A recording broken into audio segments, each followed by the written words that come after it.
we're gonna have to do it again. You're so mad. Hey, you! Yeah, sure, what's your name? Private Pratt, sir. What outfit you separated from? Hey, company. With actual grenades and bullets flying above, what they referred to as basic training felt more like a living hell. The battle ensemble was severely tested, and sadly, several members never fully recovered. Unfortunately, that was far from the worst aspect. The heartbreaking truth behind the most vicious combat drama on television is being revealed, including sad fatalities and covered-up incidents. Combat was groundbreaking when it debuted on ABC on October 2, 1962, and it was the first of its kind in television history. Instead of concentrating on senior officials or overarching war plans, it tracked a small unit of American infantrymen as they advanced across France following D-Day. Unfiltered, passionate, and real was the show. The soldiers were depicted as weary, defenseless individuals only attempting to stay alive, rather as heroic, brave protagonists. Creator Robert Pirro had first-hand experience with combat. He had been an infantryman in World War II fighting and had previously won an Oscar for writing the script for the realistic picture Battleground. It was important to him that combat maintain that level of realism. A Day in June, a pilot episode shot in December 1961, was the inspiration behind the whole thing. The 30-episode season was greenlit by ABC after the network changed the show's name from Men in Combat to Combat. The show was the longest-running one-two drama in television history, airing for 5 years and producing 152 episodes. Originally shot in black and white to evoke a documentary style, the show transitioned to color for its final 1967 season. As they guided their soldiers through the perils of battle, the show tracked the exploits of Sergeant Chip Saunders, Vic Morrow, and Second Lieutenant Gil Hanley, Rick Jason. The ground troops, rather than the generals organizing the fights, were the center of attention. Everything had to be as realistic as could be, according to Pirro. As a technical advisor, Selmore Productions brought in Major Homer Jones, a veteran of D-Day from the 82nd Airborne Division, to guarantee historical authenticity. To ensure that the actors behaved and spoke like actual troops, he checked scripts for errors and made corrections. When feasible, the show incorporated real vehicles and weaponry from World War II, which added a degree of realism seldom seen on TV back then. Fighting in many languages was one of the game's most distinctive features. Without subtitles, spectators had to depend on context to understand what the German or French citizens were saying, much like the actual soldiers. The show's use of archived battle video enhanced the authenticity of the situations. The actors included a number of people with prior military service. Both Vic Morrow and Pierre Gillard, who played PFC Paul Kaj-Lame, had military backgrounds. Gillard was a member of the Royal Canadian Air Cadets. The cast was required to finish a week-long boot camp in Northern California at Fort, or before production could begin. Crawling beneath barbed wire as real .50 caliber bullets were fired overhead, throwing live grenades, running obstacle courses, and swinging across muddy ponds on ropes were all part of the rigorous training.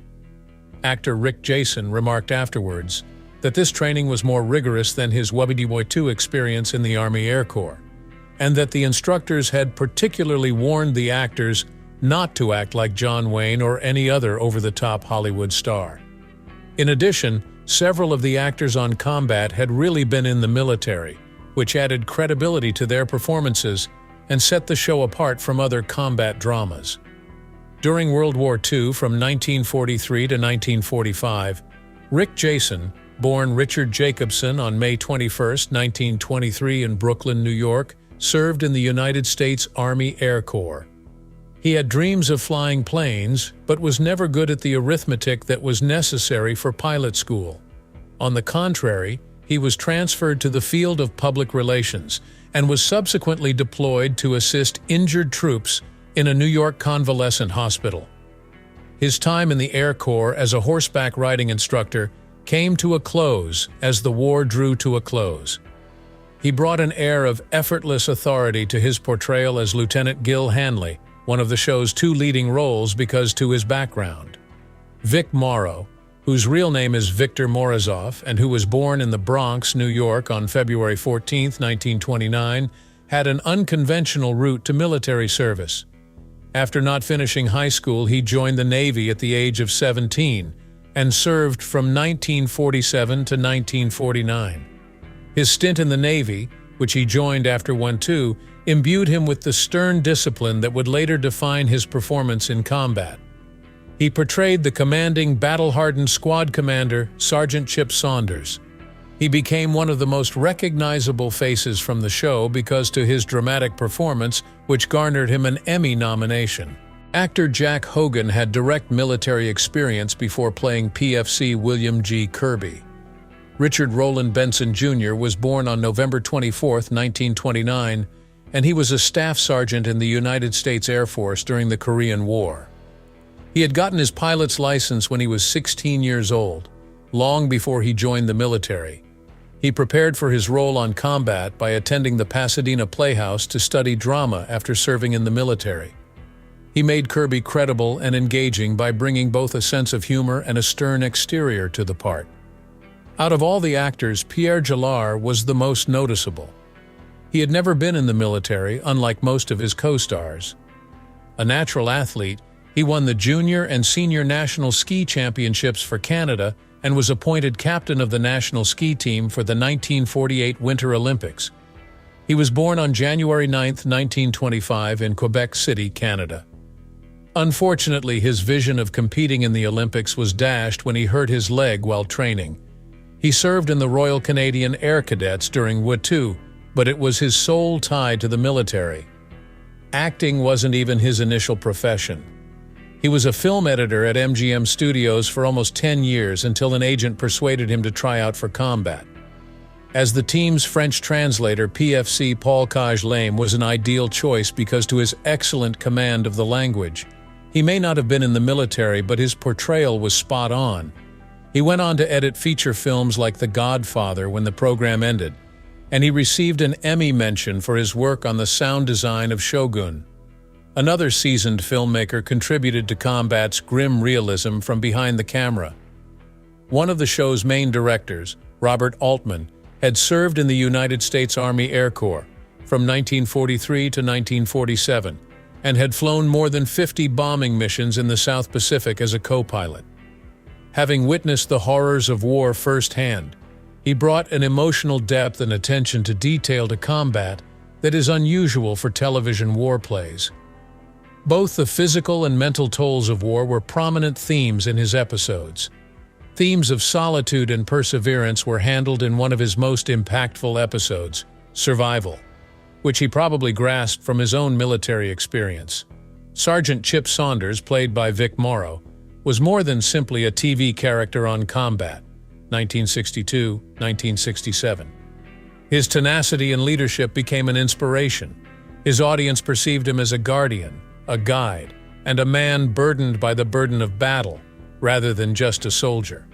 The Thompson submachine gun became synonymous with Saunders' persona and became one of his most distinctive features.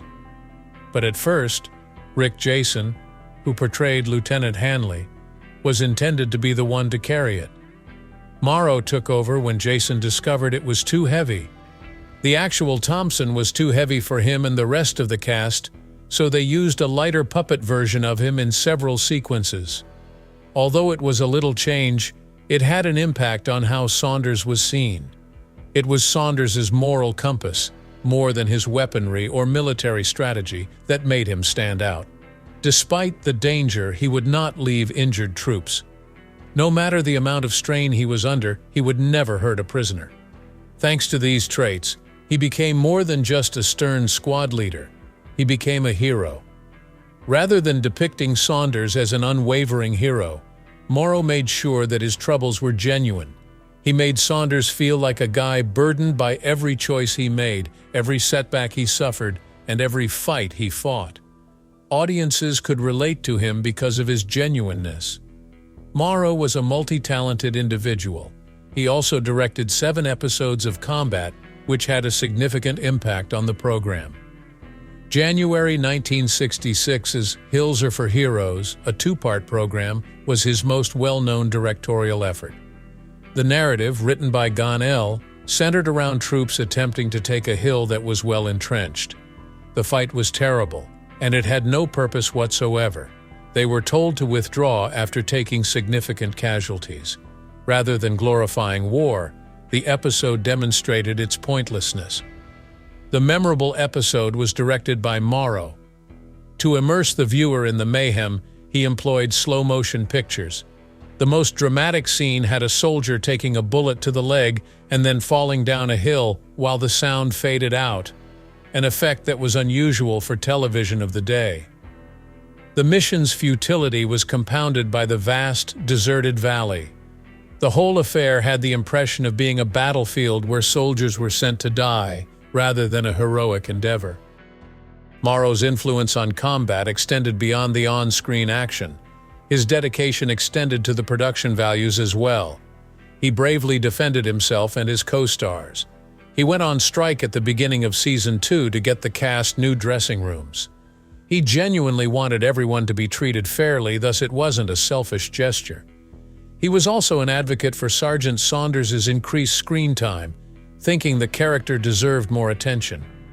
His doggedness paid off, as he rose to become one of the most lucrative TV performers of his day.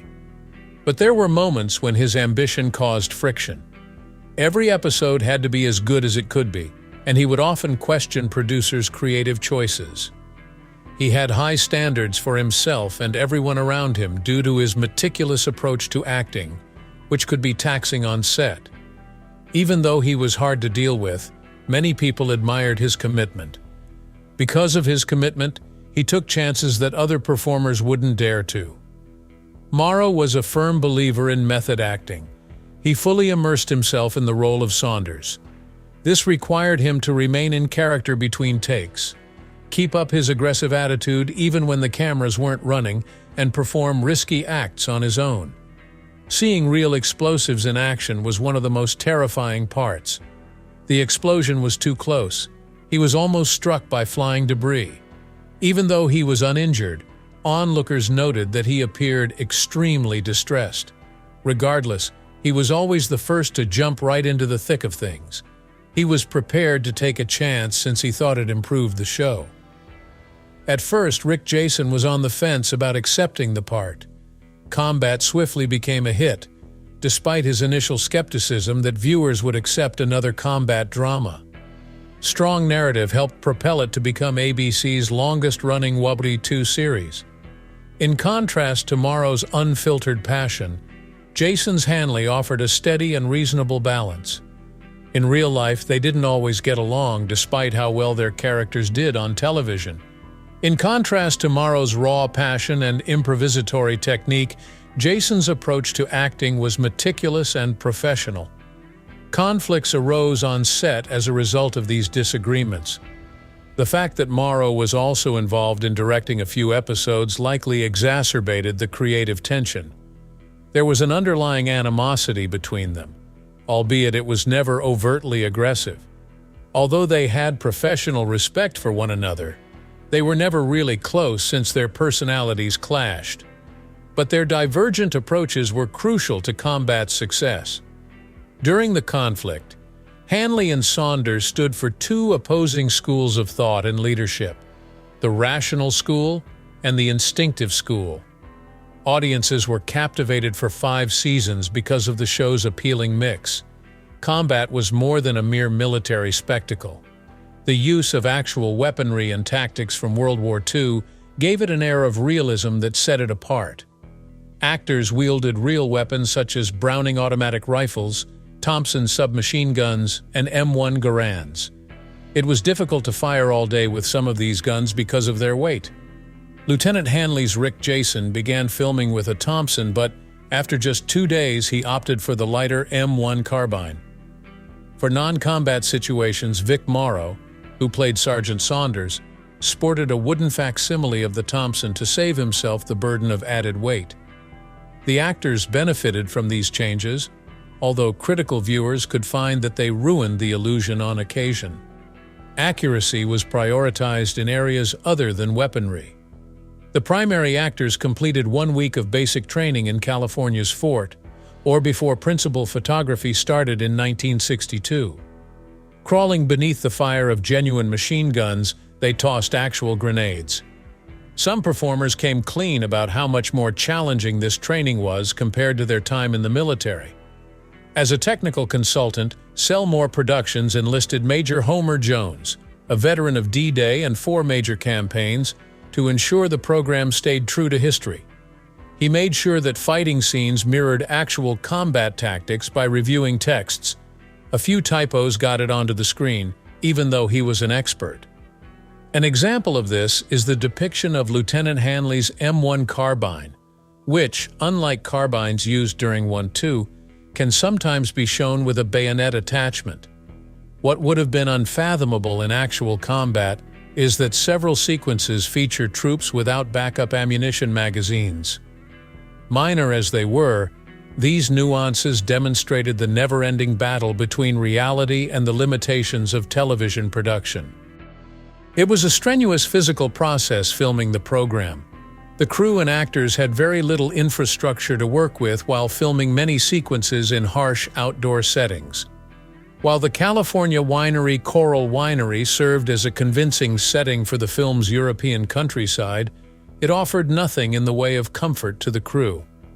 Actors would dash through mud or crawl over rocky terrain while wearing bulky costumes for lengthy periods of time in harsh weather. Performing action scenes, hauling heavy equipment, and handling actual weapons was physically demanding. The sight was just the beginning of the difficulties. Actual explosions and gunshots were part of the show's actual effects. Due to a lack of modern safety regulations, stuntmen sometimes portrayed both American and German soldiers to keep expenses down. A stuntman may die in one scene, then change into a different costume and be killed again a few hours later. In spite of the dangers, the production crew continued working to make the most realistic battle scenes they could. Despite its realistic nature, combat had to comply with regulations on network filtering. While ABC was looking for explosive action, they could not tolerate explicit bloodshed. Although gunfights were common, graphic depictions of violence were kept to a minimum. The show was drastically different from more recent war dramas like Band of Brothers in that deaths were hinted rather than shown. Because of this constraint, the authors had to focus less on action and more on character growth and psychological conflict.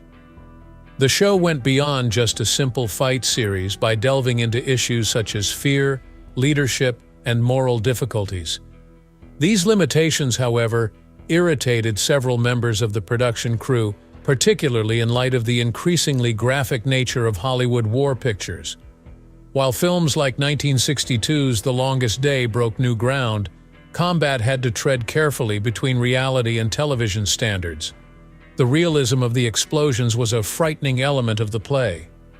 The effects crew convincingly, if not always, simulated artillery fire using strong pyrotechnic techniques. Several performers instantly rushed for cover in one event because the explosion was so convincing.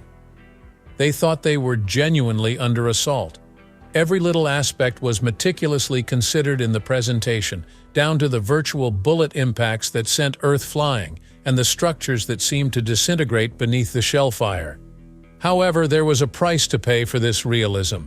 Minor accidents and injuries did occur on site due to misfires or badly timed explosions. When 1967 rolled along, combat had faded from its status as a television powerhouse. Its dramatic war scenes and profound, character-driven plots drew many viewers when it premiered in 1962. However, following 5 seasons, a shift had occurred. Bewitched and The Andy Griffith Show were replacing somber news reports about the war as the preferred forms of light entertainment for viewers. The uncertain environment of the late 1960s made sitcoms and family-friendly programs feel more enticing because they gave comfort.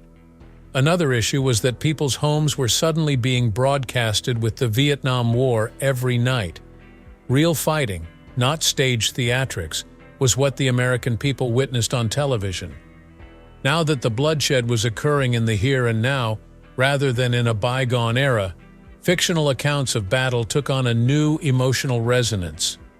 The realistic depictions of combat had long been lauded, but with the nation split in two, the stories seemed heavier than ever.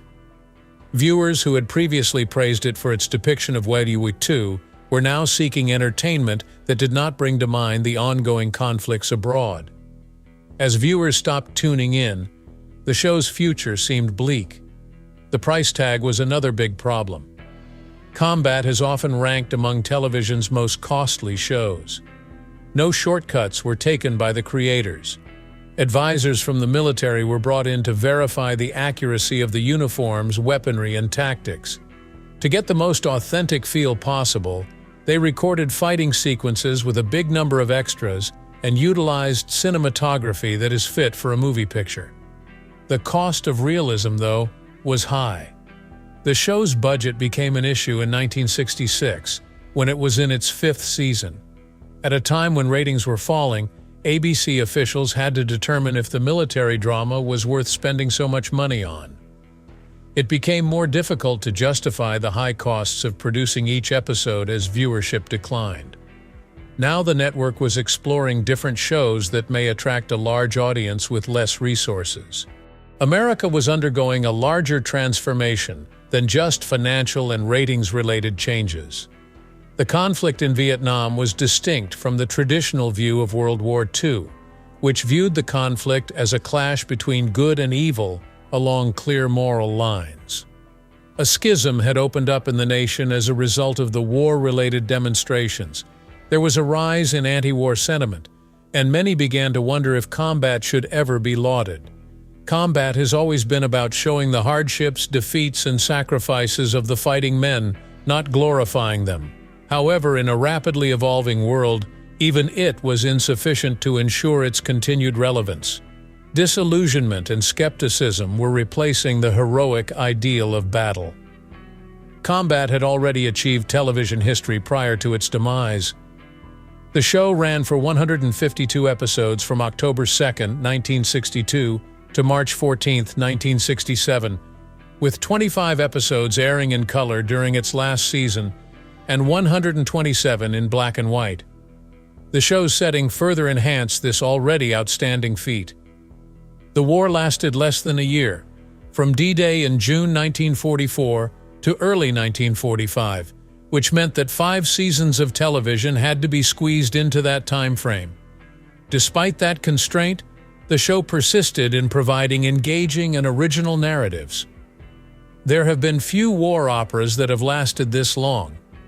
A second 1-2 series, Gallant Men, also debuted at the same time but only ran for a single season. The honesty and depth with which combat portrayed the lives of its troops, as well as its dedication to narrative, set it distinct. Its impact persisted long after its 1967 conclusion. Later series will strive to live up to the high bar it established for military dramas. Following Combat, Rick Jason's life took a somewhat extraordinary turn. Even after the program ended in 1967, he continued acting, although in smaller parts. His career began to change with his 1969 feature Color Me Dead and subsequent guest spots on TV series like The Young and the Restless. He found great joy in writing and, in 2000, released his Hollywood autobiography Scrapbooks of My Mind, which provided readers insight into his life and work, particularly his stint on Combat. He maintained strong relationships with his co-stars throughout his career changes, keeping in touch with them through reunions and other get-togethers. He made his final public appearance at a Combat reunion in Las Vegas in October 2000. He tragically passed away at the age of 77 a week later. Following reports that he had been dealing with personal issues, fans were startled to hear of his unexpected death from a heart attack in Hollywood. Rick Jason was interested in many different things. Not only that, but he was a guitarist, artist, and tropical fish breeder. He started a company called The Wine Locker to accommodate collectors' needs for specialized storage since he loved good wine so much. Always up for an adventure, he led a life full with imagination. Because to his portrayal as Lieutenant Gil Hanley in Combat, he will live on in the hearts and minds of fans forever. He ended an era with his passing, yet his legacy lives on via his writings. Sadly, though, that was not the sole fatality. One of the most horrific events in Hollywood history was the death of Vic Morrow on July 23, 1982. At Indian Dunes, California, he was shooting a sequence that took place during the Vietnam War for Twilight Zone, the movie. Under the watchful eye of a helicopter, his character, Bill Connor, was tasked with rescuing two Vietnamese children as he dashed across a river. Behind the scenes, safety regulations were disregarded, despite the frantic situation with explosions going off all around them. The hiring of Micah Denless and Renee Shiny Chen, two minors, was done without proper authorization. The crew was operating unsupervised and late at night in close proximity to potentially explosive pyrotechnics. A 2:30 a.m. explosion then struck the rotor blades of the aircraft. As it lost control, the plane slammed into the performers below. In addition to crushing Chen, decapitation of Morrow and another actor occurred. The terrifying incident stunned the staff. Involuntary manslaughter charges were leveled against director John Landis and many others. They were ultimately found not guilty after the trial revealed careless choices made during manufacturing. Major changes occurred in Hollywood as a result of the tragedy. The Directors Guild instituted more stringent safety regulations, while the Screen Actors Guild granted performers the freedom to decline hazardous jobs. New regulations for the use of airplanes in movies were also imposed by federal agencies.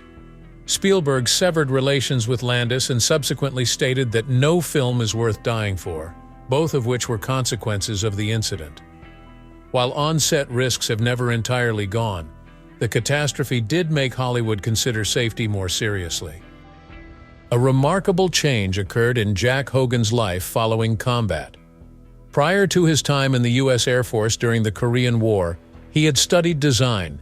Nevertheless, his life took a different turn. He became famous after the war as William G. Kirby First Class after being courted by Hollywood. He went back to his original love, architecture, after acting jobs dried up. Building design wasn't his exclusive focus in his second career. While Hogan's primary focus shifted to off-camera creative work, he did continue to make rare TV cameos, such as in The A-Team and Jake and the Fat Man, and worked behind the scenes as a casting director for Magnum, P.I. He maintained contact with his combat co-stars even after his profession changed. Their bond persisted even after the program finished, which was decades ago. He was 94 years old when he died quietly in December 2023, and his impact went well beyond the entertainment industry. After combat concluded in 1967, the cast members' connections continued well beyond their on-screen roles as soldiers. It was clear that the friendship that developed among Rick Jason, Jack Hogan, Pierre Gillard, and Dick Peabody on set was genuine since they stuck together. Their bond began at an early age. They both attended Fort Orr for military training, where they learned realistic drills and acrobatics. They became closer in the face of adversity, and the bonds they laid during those days continued to strengthen for years thereafter. Despite the passage of time, they continued to keep in touch. After relocating to Placerville, Rick Jason contacted Dick Peabody to inquire about his impressions of the area. Their compassion was evident in that little period. Next came the practical jokes. Jason and guest actor Telly Savalas were involved in one storyline from the set.